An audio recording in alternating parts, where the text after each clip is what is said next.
Welcome back to Anything Could Be a Podcast with Taylor Cartago. I'm Taylor Cartago, and anything could be a podcast. Today we're asking the age-old question, why do children think they're funny? And here's my answer. I really don't think that children are funny. And honestly, here's the thing. Brainrot, as unfunny as it is, still has a place in the common culture and in the common day-to-day. So, what I'm trying to say here today is, I'm here to pose these questions. How did Brainrot start? What does it consist of? What's the history of what makes Brainrot funny? And I think this all goes back to ancient Greece, right? Back in ancient Greece, going down. You didn't even hit the buttons. Sorry. Back in ancient Greece, there's this I think it's Greece. I'm not entirely sure, but there's this tomb that they found, the anthropologists, and it had the exact words, something that has never occurred since time immemorial. A young woman has not farted on her husband's lap. That is a quote that they found on the anthropological tombs. Right now, the fun thing about this is that this was the first recorded joke in all of human history. Right. Time immemorial. That's an old-timey phrase. That was obviously translated for sure. But it's essentially a fart joke, right? The comedy there comes from this idea that you start out and you're like, oh, okay, here's like this original text, here's something that's cool and interesting and blah blah blah blah blah, and it goes and it's like, something that has never existed since time immemorial. That sounds fancy. That sounds normal. You're setting a status quo. You're setting up you're setting up, right? And then the punchline hits, and it's a fart joke. A young woman has not farted on her husband's lap. This is testing what comedy is, because you have this idea of like, oh haha, like something new is happening, as opposed to like this original status quo and this original setup, right? So what makes jokes funny? Now, there are a lot of different people that have theorized a lot of different things. Plato and Aristotle thought that comedy came from this idea of nervousness. It was a way that humans have evolved in order to develop just kind of these reflexes as to how we get through certain things and certain criteria. For 1 second. Right. So why we laugh at dark humor, and why we laugh at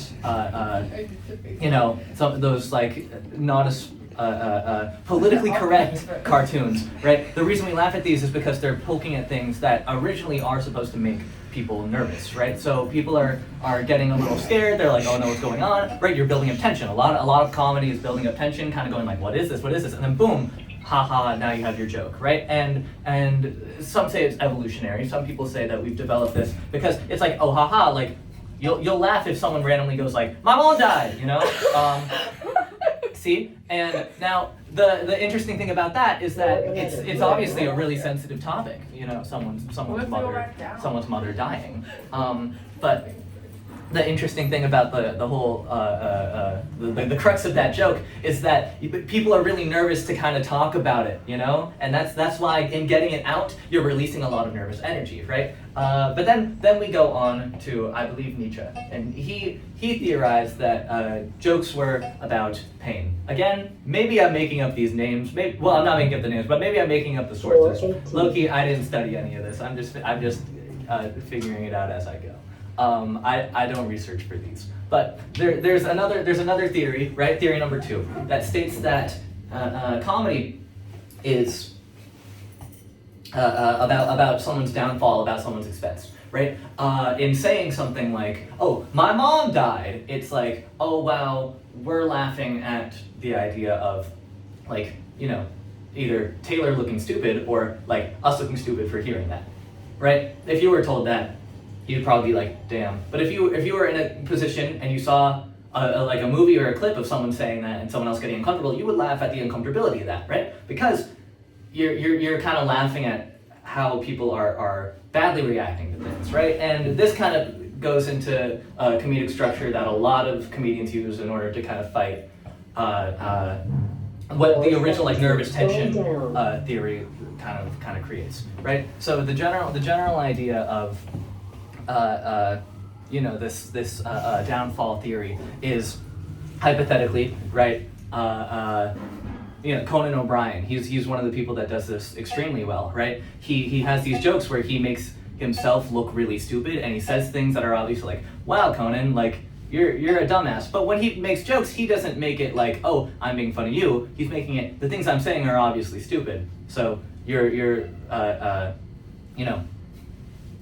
laughing at me instead of at them, right? When he makes fun of his coworkers and he does bits where he's like, oh, this guy, he never shows up to work. He's obviously doing this in a way that makes him look like the bad guy as opposed to the other person look like the bad guy, right? And that he has this general control over how the comedy is supposed to be controlled, right? How like people like view his sense of comedy, you know?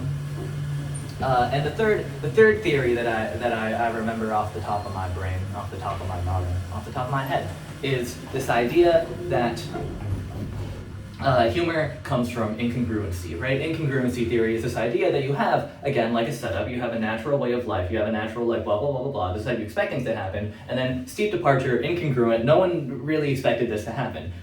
So, for example, there's the old classic, two fish are in a tank. First one goes, how do you drive this thing? Two fish are in a tank, and the first one, no, come in. Two fish are in a tank. No, feel free. Two fish are in a. This is really fun. Go ahead. Yeah, two fish are in a tank, and no, you don't need to. Okay, two fish are in a tank, and you don't need to whisper. You can just hit the button. Two fish are in a tank, right? First one goes, man, how do you drive this thing? Two fish are in a tank, right? And the first one goes like, oh, how do you drive this thing? Huh? Okay, so incongruency there goes this idea that you have this preconceived notion, oh, two fish are in a tank, right? This is an idea that makes a lot of sense and congruently like follows your line of thought. Fish can live in tanks, right? But the idea that a fish needs to now drive the tank now being essentially like a military tank, right? Twists your original perception and thought of what the setup was, hence making it funny, which is why everyone in the elevator laughed. So, incongruency theory in sum is just this idea that like you have as comedians put it, setup, punchline, and maybe a zinger at the end to kind of like nail in that little ha ha ha funny moment, right? Now, what I'm trying to get at here is that comedy has existed forever. It's a thing that I said, again, has existed since that one guy wrote that one joke on that ancient tomb and I forgot where it was from, right? But the interesting thing, and again, like the crux of a comedy is that it has existed and it will exist forever because it's a way that people communicate in a way that people, find solace. It's a way that people find joy and laughter and humor, essentially humor being what comedy is. So where does that lead us, right? We have at the turn of the 1900s, of the 20th century, right? This idea of globalization, this idea that people are now being able to talk to each other and make jokes about like X, Y, and Z because the world is now communicating through newspapers and through general media, right? The invention of the radio, the invention of like different forms of communication, we have widespread press, right? So what happens in around like 1920 is that people start having time for leisure, right?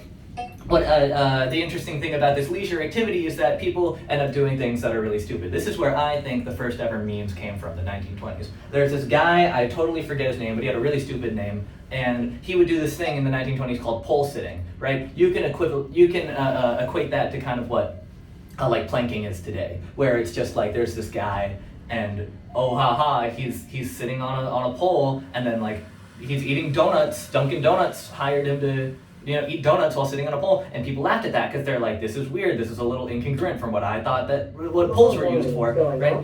Jokes and comedy kind of existed then, and then you had the rise of political cartoons, you have the rise of comics and humorous comics, right? And Brainrot, as time moved on, people started making more and more Wait, jokes. the duo is back. I was in one. Wait, I did in one. It's too What ends low. up happening? Oh, we upgraded to duct tape.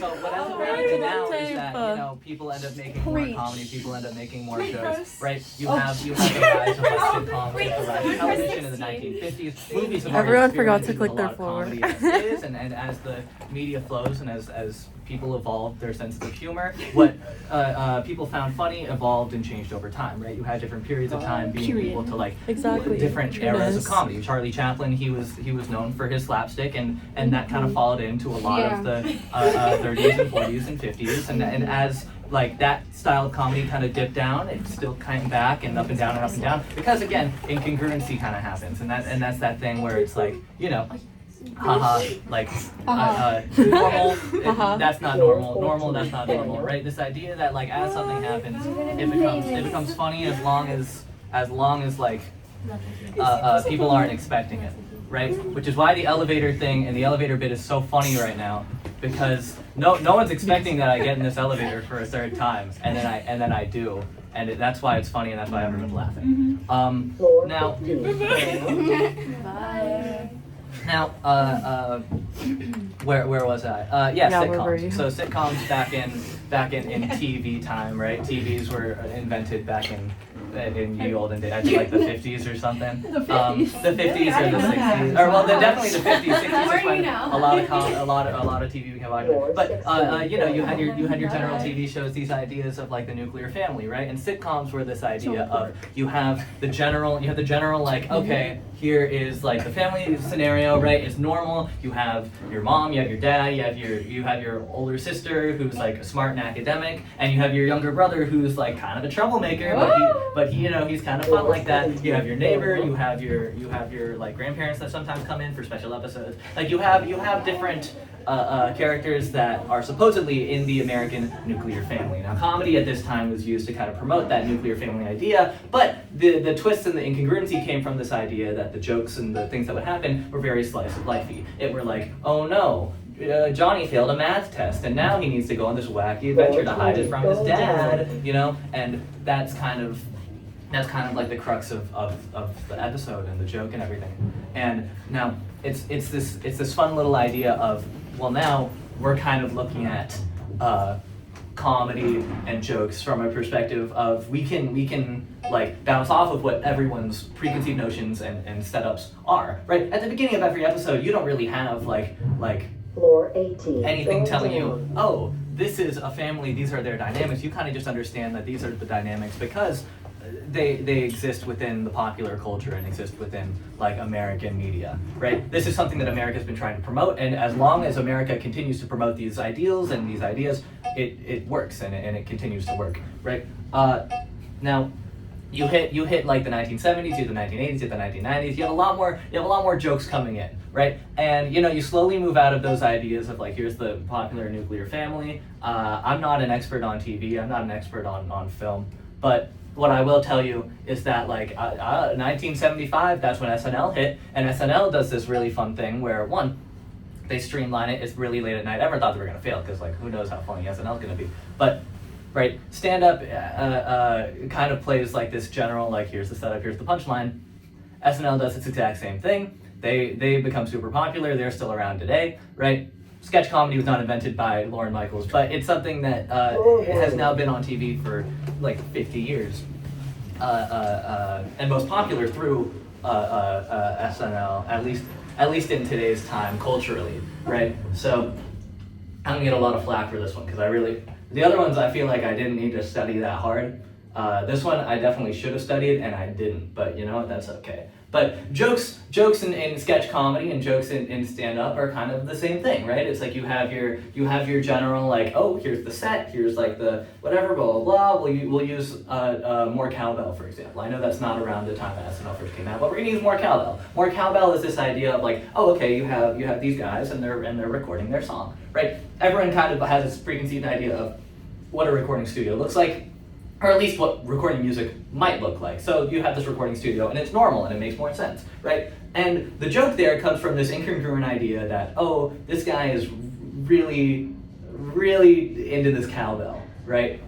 Now, you can look at this through all three lenses, right? There's this nervousness, there's this like, oh no, are they gonna get the song done? Like, this is making me a little uncomfortable because he's so comfortable in this face being so weird, right? You can look at this through incongruency, where it's like, oh, okay, haha, like, obviously I wasn't expecting this guy to come in with this cowbell and go like, ting, ting, whatever, blah, blah. And you can look at this through this idea of downfall, this idea that the cowbell guy is really, feel free, like the cowbell guy is like making a fool of himself, and we're laughing at this idea that the cowbell guy is stupid, right? And then we laugh at the idea that Christopher Walken is also stupid because he's going like, more cowbell, and everyone's like, oh, haha, I get it, that's funny. Right? So, now, what ends up happening in sketch comedy around this time, the only way to really make it in comedy was to be on TV or to be like a local comic, right? New York was kind of the place for comedians to go and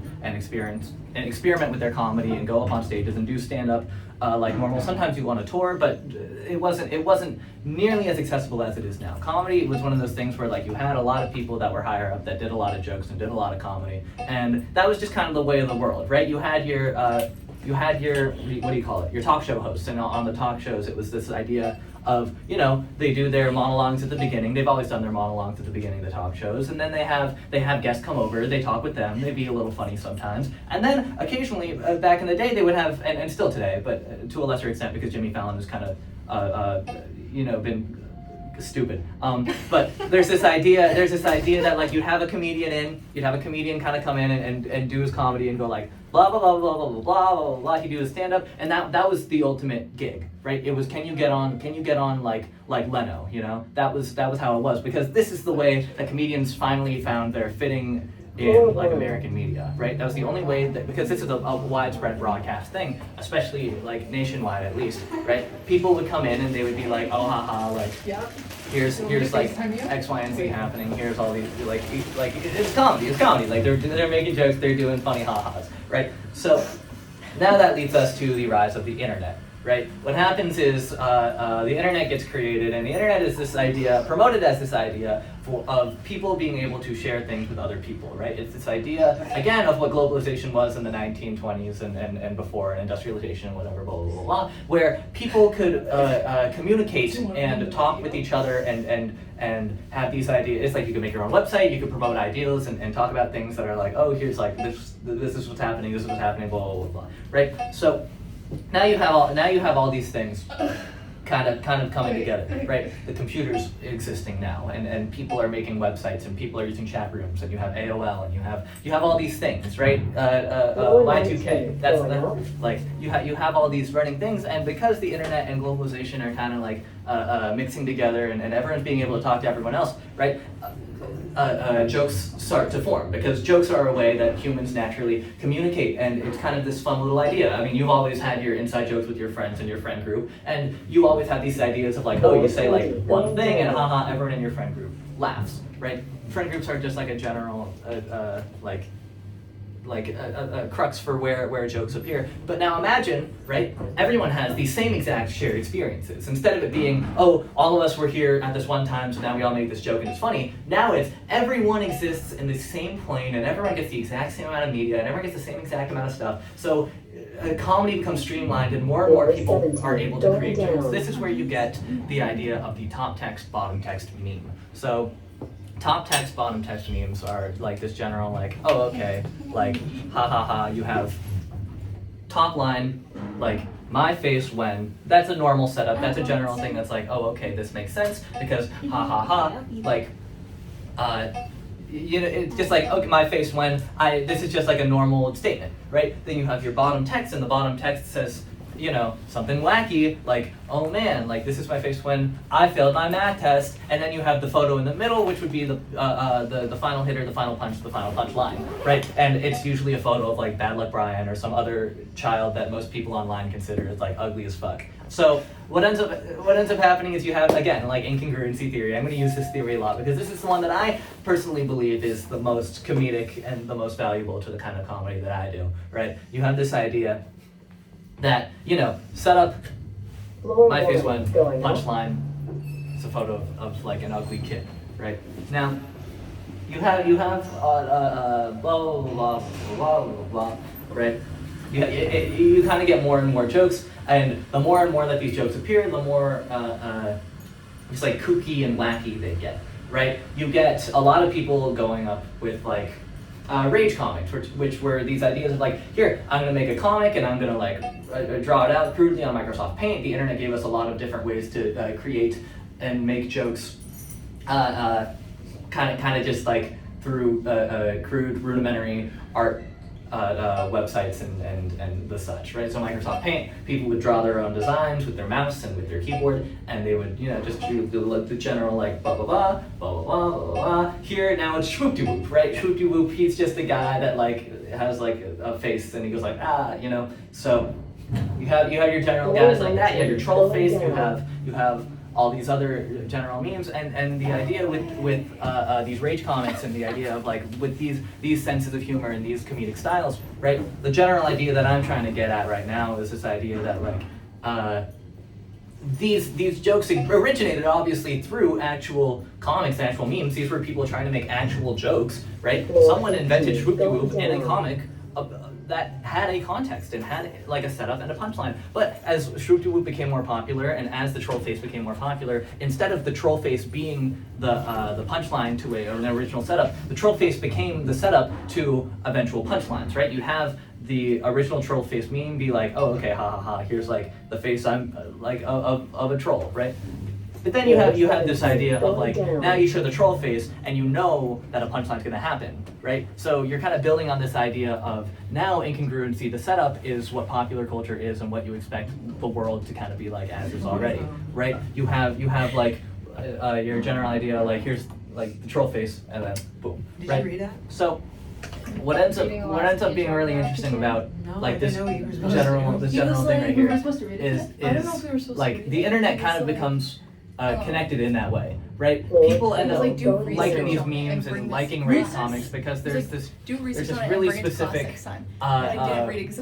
rage comic like culture, and everyone kind of exists and goes like, oh, this one's funny, this one's funny, this one's funny. I recognize this one, I recognize this one, and everyone on the internet that's around the same websites. People are on Newgrounds, people are on Tumblr, people are on iFunny, right? You have the same images popping up everywhere, and it's kind of the exact same thing as an inside joke. It's like, okay, like we have this thing that we get to connect with, and it's a way for humans to kind of talk and identify with each other, right? So they spawn games, they spawn shirts, they spawn merch, they spawn whatever. But it exists within the small bit of the culture, a small bit of the world, because at the end of the day, if it were the year 2007 and I, right, or show my mom, here's this funny meme that I saw on iFunny, here's a funny thing that I saw on Tumblr, right?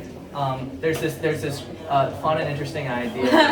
Again? Oh, hi. Like the joke is like not relevant to my parents, right? Around this time, the internet was still close enough that like rage comics were something that only people that were interested in rage comics could really understand. Like if you were a grandparent or you were a young adult, or you Wait, were can I come to your room? someone that Do really you still didn't have more of the understand, crumble? Like, Can I have a bite? someone that really didn't understand, like, Oh, like you what texted me comics yesterday. were, right?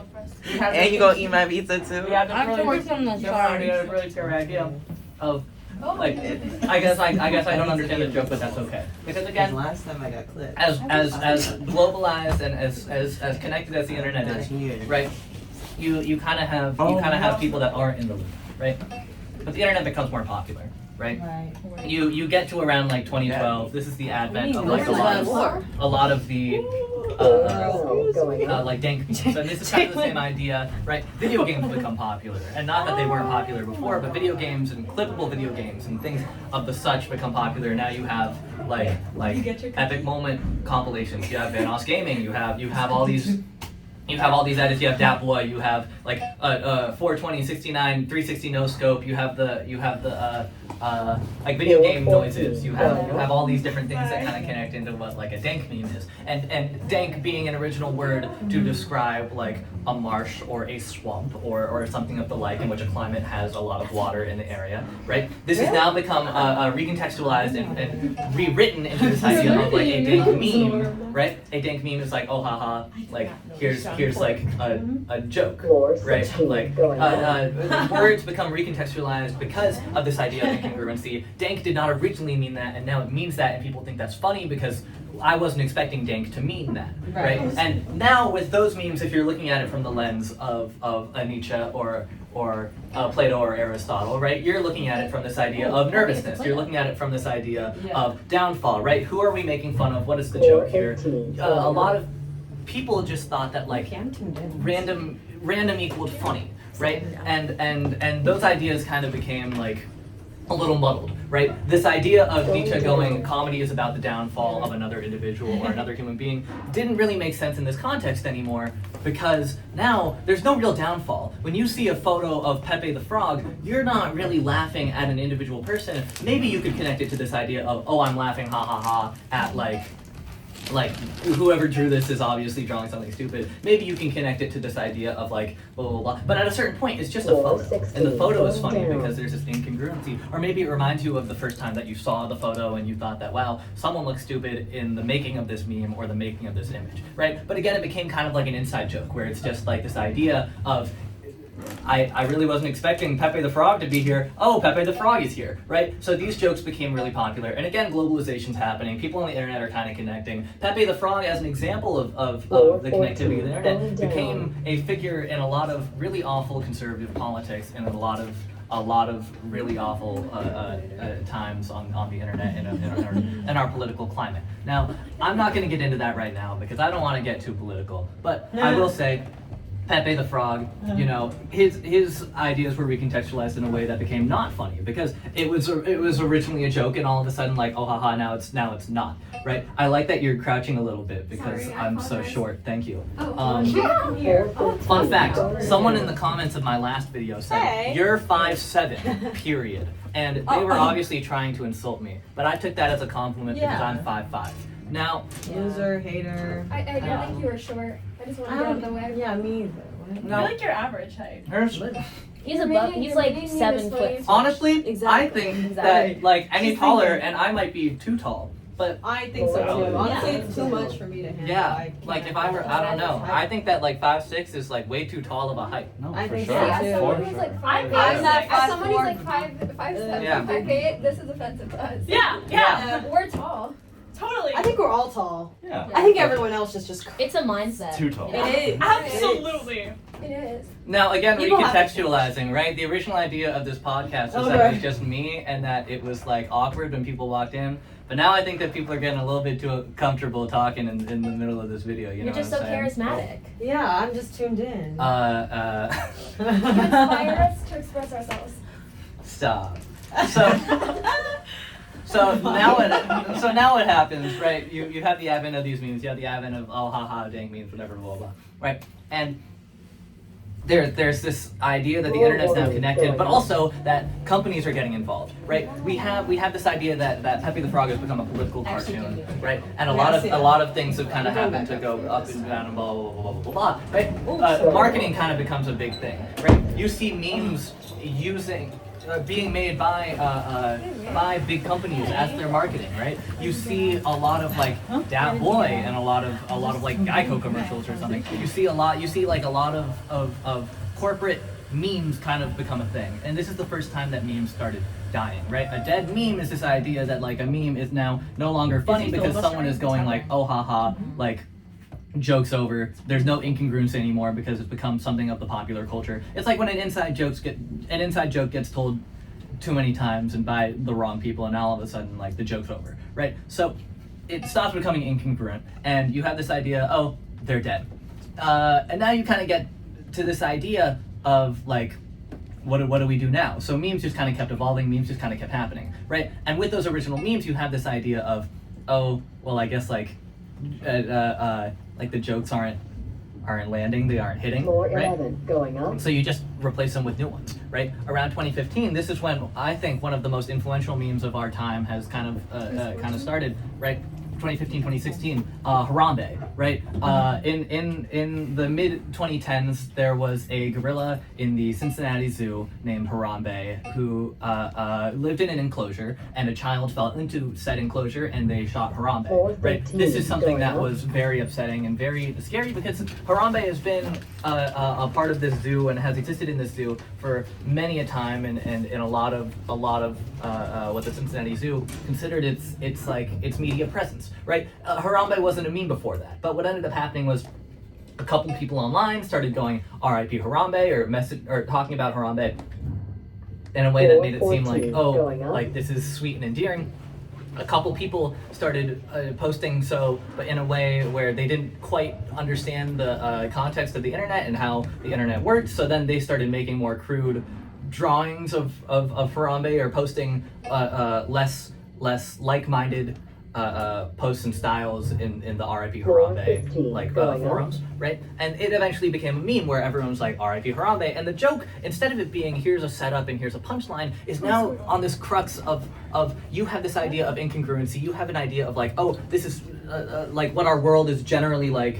We know that Harambe is a thing, and I wasn't expecting to see Harambe now incongruent. Boom, Harambe's funny. Now, inside jokes and memes of the sort are funny, and I'm a sucker for a good Harambe meme myself. But what ended up happening again is that the Harambe memes started dying, and then people thought that the Harambe memes weren't funny. But again, something interesting about the internet is that it kind of evolves, and it has this idea of like everyone's experiencing the same things all at the same time. So you have this new culture of ironic memes and irony, right? Irony becomes really popular, and not that it wasn't before, but now you hit a lot of, oh, okay, like these memes are dying. Harambe's not really funny anymore. Here, I'm gonna post the Harambe meme, but at a time when I know it's not funny. So people are gonna think it's funny because they know that I don't think it's funny, and then now you have this like twist on what a meme is and what like a joke is, right?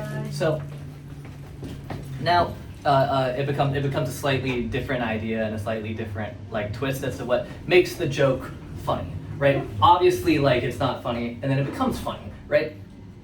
You have now, with irony happening, you have meta-irony, you have post-irony, you have post-post-irony, you have all these ideas of like, it's funny, it's not funny, it's funny, it's not funny, it's funny, it's not funny. And I can still say R.I.P. Harambe right now, and I bet you someone will laugh. And the next time the elevator opens and lets someone in, I'm gonna say R.I.P. Harambe, and I bet you they're gonna look at me either really uncomfortably, or they're gonna like dap me up because it's someone that I know and I've done this elevator bit like 2 times already. So, we're at the point of like post-irony. You hit 2016, 2017, 2018, 2019, right? This is an era of time when you kind of hit the memes that I saw when I was in middle school, right? And now I'm really biased when it comes to these memes because I was of the culture and of the people that saw these memes for the first time as they were happening. Big Chungus was a meme that existed when I was first discovering what like memes were and the potential that they had in terms of like being funny in like a middle school context, right? So I would go like, oh, Big Chungus, and you know it was like really funny to everyone at my middle school. You know, we'd all play these games and we'd all have these like little like whatever. It was like Big Chungus was one of them. I remember one of my favorite ones was boneless pizza. I don't think a lot of other people remember boneless pizza, but that was one of the funniest videos to me and my friends back in the day. It was just this video of a guy, and he's like, "Hey, can I get this pizza boneless?" And then they'd be like, "Sorry, what? Like, you want your pizza with what on it?" They're like, "No, nothing, just boneless." And then it'd be like bass boosted, like boneless, ha ha ha ha ha. Right now, you have this sense of comedy, and you have these jokes going on over here, right? The interesting thing about all this, again, like. The memes come in and out, and they become popular or unpopular depending on how popular they were. There's this whole psychological idea of like something is only funny if it's incongruent and people aren't expecting it. So if you overuse a meme, it becomes an overused meme. But if you use it again after it becomes unused for too long, then it becomes funny again, right? Now I'm missing a really important thing that happened around like 2011. And before and after, right? And that is the creation of Vine, right? Vine was this channel, or not this channel, this app and this website in which people could post videos, but the idea and the twist is that the Vines could really only be 6 seconds long, right? So you had people making a lot of jokes and a lot of like relatable content, right? This is where you get Drew Gooden. This is where you get Thomas Sanders. This is where you get the Paul brothers, oddly enough, right? They existed on this platform in which you would just make a joke. It'd be like setup, punchline, boom, boom, right? And it kind of streamlined this idea that like attention spans are quick. And now we're fighting for people's attention, right? Media now, because there's so much, is just a bunch of people fighting for the attention of other of viewers, to get viewership, to get money, to get paid, right? So with the 6-second idea, it was this funny little haha idea of, oh, okay, well, you can scroll through as many as you want. You can watch as many as you want. You just have this video of a guy going, road work ahead. That's your setup. I sure hope it does. That's your punchline, right? So you have these general like whatever blah blah. She showers with Pantene, right? That's just a general like okay. She showers with Pantene. That's just a normal statement that makes sense. There's nothing funny about the idea of someone showering with Pantene. But I have a water Malone to keep me clean, right? Now, two things, right? The joke there is that like it rhymes, right? And it's rhyming and it's like haha, like clean and Pantene, right? You weren't expecting it to rhyme. And also, he says watermelon in a really funny way, right? And and now you're at this idea of like, oh, okay, like there's you have your setup and your punchline, right? Same thing with a lot of the other videos that were on the platform of like Hurricane Katrina, more like Hurricane Tortilla, right? The joke with that one is that, and what I think is so funny about the Hurricane Katrina, Hurricane Tortilla meme is that the Vine ended up existing in this weird place of which people at the time, no, feel free, people would come in and they'd be like, oh, okay, Hurricane, like Katrina, that's your setup. Hurricane, you'd expect it to be tortilla, right? Because Katrina and tortilla rhyme and he's holding a tortilla. But then he says tortilla and there's an awkward laugh and then it cuts and it goes back, right? So tortilla is this funny way of saying tortilla, right? And now the comedy and the crux of the comedy in this is that you have like Hurricane Katrina, more like Hurricane Tortilla. People are going like, oh, obviously he said tortilla wrong. But then people that didn't really like think about the joke that much would just say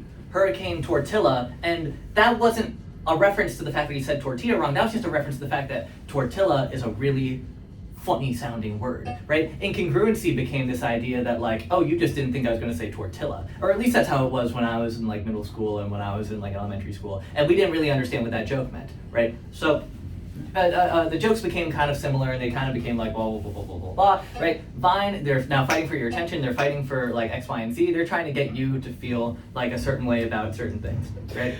Just like boom, we're fighting, right? It's media is all about just like grabbing your attention, right? There's this thing that YouTube did where it's just like all their videos were normally just like however long they were gonna be. The original Ryan Higa videos, the original Fred videos, they were all like 4 minutes long. 5 minutes long, and maybe a game theory video would hit 8 minutes, and I'd go, wow, game theory, these videos they're getting so long, right? I have to sit here for 8 minutes and watch these videos, right? YouTube started monetizing based on monetizing their ad revenue and everything based on how much a person gets in watch time, right? If you have a 20-minute long video, someone will watch it for 20 minutes and you'll get paid for 20 minutes. Sometimes they would do like, here, you need to have it be 10 minutes to reach this mark so that you get a certain amount of money. You saw the advent of a lot of YouTube channels making videos that were explicitly 10 minutes long, right? 10 minutes and 1 second long, just so that they get that ad revenue, right? And that kind of became a meme on its own, and then people started making jokes about that, right? The popular culture always kind of shifts depending on what like Floor 11, going spreads and what the social medias kind of present, right? So the cool and interesting thing now is that you have YouTube now having longer videos, you have Vine doing shorter videos, Vine gets shut down, you have Vine compilations, which are all still 10 minutes long on YouTube, right? Memes are now becoming so centralized and becoming so like, just like popular, right? Now, where does that bring us back to 2019, right? As you all know, in 2020, we had the COVID-19 pandemic, right? 2020, the COVID-19 pandemic, the jokes and the memes were kind of jokes as is, right? There were a lot of what do you call it? A lot of memes about like the toilet paper crises and like the prices of things and like, oh, like here are these people that are like doing this or doing this, or here's the masks that people are using, and memes were a way for people to kind of connect with this like the struggle, right? It was this idea of, again, like the nervousness that we talked about earlier, people feeling nervous about this whole pandemic and needing a way to release that stress, right? You could see a lot of the memes just being like, oh, haha, let's make fun of like all these celebrities doing Imagine, right? And it was just like, oh, haha, like we're making jokes, right? This is how people coped, and memes were kind of an advent of everyone kind of seeing the same things and being scared of the same things. Before it was like, oh, we're gonna make jokes about, and by before I mean like in like historic times, ancient times, right? It was this idea of like you and the people around you and your village would make jokes and make statements about certain things that would happen. But now it's like everyone's making the exact same jokes because COVID-19 as a pandemic was so strong. And also with the advent of the lockdown, everyone needed to be online, right? So now in 2020, you have jokes that are kind of built on this idea of like, oh man, people are really only here and really only existing through like the pandemic, right? And everyone online is kind of seeing the same things. And as someone that did school online, I can tell you that when I was on Zoom calls, I was also on YouTube, and people were sending messages to me on all the things, and we were just making jokes the entire time. We would play Among Us, and then we'd make Among Us memes, right? These things became so popular and so specific because everyone was kind of just invested in like what these memes were, right? So Among Us became really popular. That's why I have Among Us up here. 2020 was a big year. 2021, 2022, you have a lot of the COVID memes kind of existing and popping up, right? But with this also, you have people that are only online and only on the internet, right? And at least what quantifies a generation is, yes, like an age thing, and yes, like X, Y, and Z, blah, blah, blah, but also the circumstances in which people have existed. The baby boomers are called the baby boomers because they existed at the time in which there was a boom in industrialization and a boom in whatever, blah, blah, blah. They're all defined by this idea that they were born around the time that there was a baby boom, right? Gen Z, my generation, the generation that I come from, is defined by this idea that we existed around the time that people were starting to understand what the internet was and what like using the internet meant and how using the internet can kind of benefit or de-benefit certain things, right? Gen Alpha, right? Because Gen Alpha is now the newest generation of people, right? Gen Alpha exists as this kind of furtheration of what Gen Z is, in which their entire lives and what defines their generation is this idea that they are what do you call it? They've existed in a time in which the internet is not only like a new thing that we're experimenting with and trying things out with, but a thing that is so cemented in our society and in our world that Generation Alpha just has existed with iPads since their birth and has existed with like crazy keep going. Among Us in real life, sus. Among Us in real life, sus. Yeah, so what ends up happening now is that Gen Alpha is like really invested in what like the internet is. I have a cousin that's in Gen Alpha. He's in middle school right now, and I can tell you right now, he has existed with that iPad since he was a baby. He had my apps and whatever that I downloaded on there, and even then, he's kind of existed with this idea that like Discord's been a thing his whole life, essentially, right? He is now younger than the advent of YouTube and all these other sites on the internet and on social media. I'm gonna fix the tape real quick. So he's now existed for a really, really long time, right? Or these things have existed for a really long time. My cousin hasn't existed for a really long time. He was born in 2011. But Gen Alpha is now like a leading source of where its entertainment comes from. Because again, internet memes and what happens on the internet kind of come from the people, right? It's the people being able to share things, and as soon as you're allowed to be on the internet, you can share these things and ideas, right? Instagram, I think the limit is you need to be 13. I think on YouTube, you need to be 13 with parental supervision. These things don't happen, but those are guidelines. They are supposedly like legal guidelines, but children on the internet don't follow those.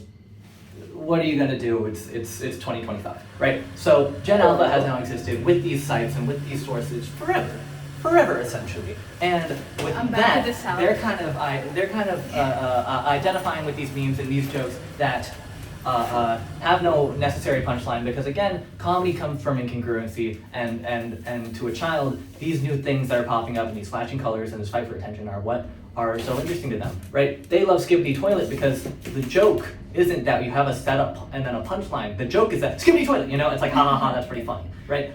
With Among Us, the joke isn't like, oh, okay, we all played this game and now we're making memes about Among Us, now we're talking about whatever. It's just, you say Among Us, ha ha ha ha ha. I wasn't expecting you to say that, and the Among Us characters, bright red and bright blue and bright pink and bright yellow, and those are funny colors, and they're fighting for my attention, and they got it. They got my attention, dog, because damn, like that's a funny looking character, right? That's where you get so many of what the Brainrot memes are now, and a lot of the connectivity of what a Brainrot meme is just this idea that like, oh, like children are in charge of memes, and children are in charge of like what comedy is. Oh my god, hi YouTube! Supposedly, okay, it makes sense that like these jokes exist and whatever, blah blah. When I was on the internet as a young kid, I when my cousins were on the internet as young kids, they're a little bit older than me, right?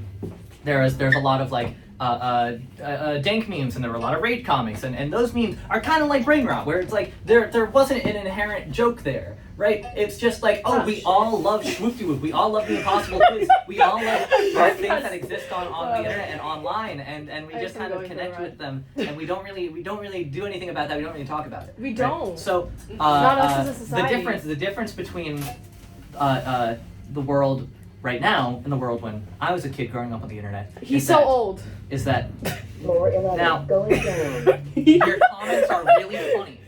And hey, if you were here listening, the incongruency of you going, you're really old, is really funny, because I'm not old, and that's the joke, and that's get it, haha. So now where was I? Yes, the difference between Gen Alpha on the internet and Gen Z on the internet and Gen X on the internet is that when I was looking at rage comics and when I was looking at dank memes, when I was just a kid watching those Minecraft videos and making memes about like Treoris and Dan TDM, right? The thing that kind of cemented like. Is that you? Is that me? Is that your phone? No. It wasn't mine. Now, the thing that's kind of, for any of you back at home that didn't hear that, there was just like some speaker thing that went off, but I don't know what that is.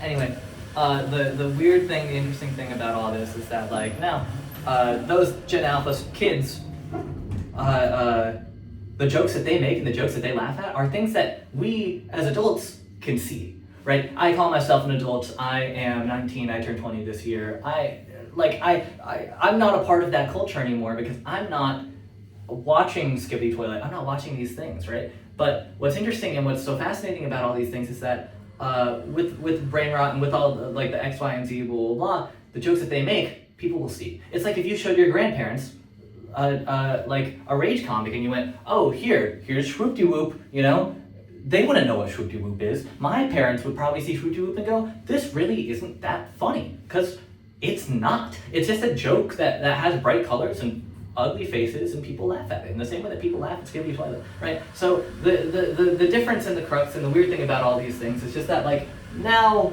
people are understanding like the world doesn't like there are so many people on the internet, we can't globalize that everyone watches the same memes, right? So what do?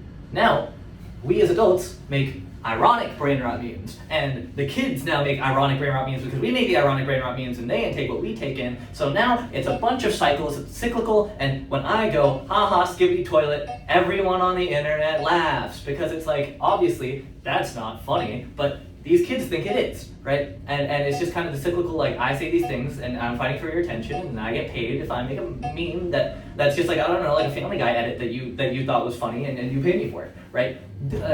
Jokes are now so Floor 22, going like down. tied to like what's popular and what's not, right?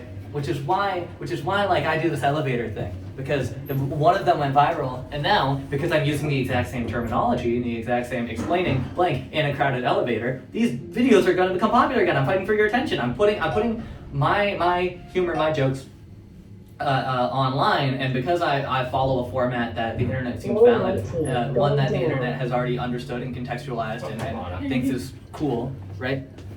Yep. Now it's like, oh man, like people are gonna watch this video. I don't know if they're gonna watch it as much as Minecraft or as much as Hamilton, right? Because those are videos that I feel like had more buzz, but the joke still stands, right? I said, have we been? Now I'm very the intrigued. the final thing that I want to talk about right now is the rule of threes, right? The rule of threes is this idea that you have like setup, punchline, zinger, right? Or setup, punchline. Like you have like once you do like 4 or 5 or 6 of a joke, it really stops becoming funny because a lot of it becomes homogenized and a lot of it becomes like, oh, we're expecting the joke because obviously you hit us with the joke already, right? You're building up the tension in the first 2, and then you hit it on 3, right? After essentially things become funny after 3. This is the 3rd elevator podcast video I'm doing, and I don't know if you can tell, but people are walking in, and the joke is now not that people are uncomfortable and nervous, as an Aristotle or a Plato would say. I wasn't expecting to see you three. The joke is now, oh, we get to be on YouTube. I do these in an elevator in which a lot of people already know me. This is a resident elevator at a school. So it's like students coming in and out, right? It's students like going like to wherever, like these elevators go to classes, right? So within this building, right?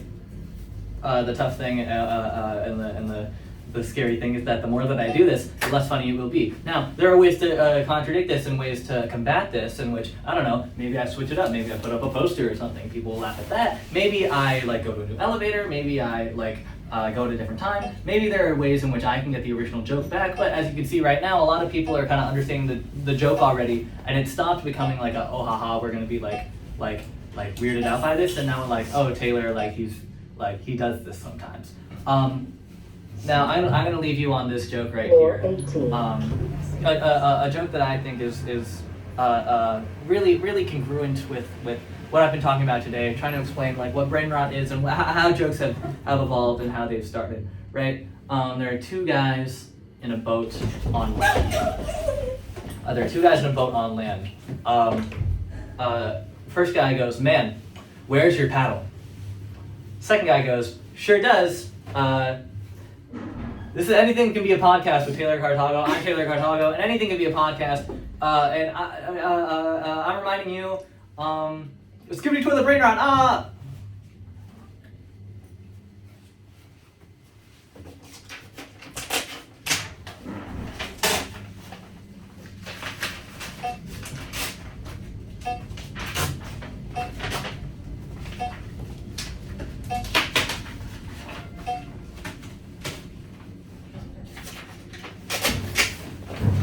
Floor 22, going down.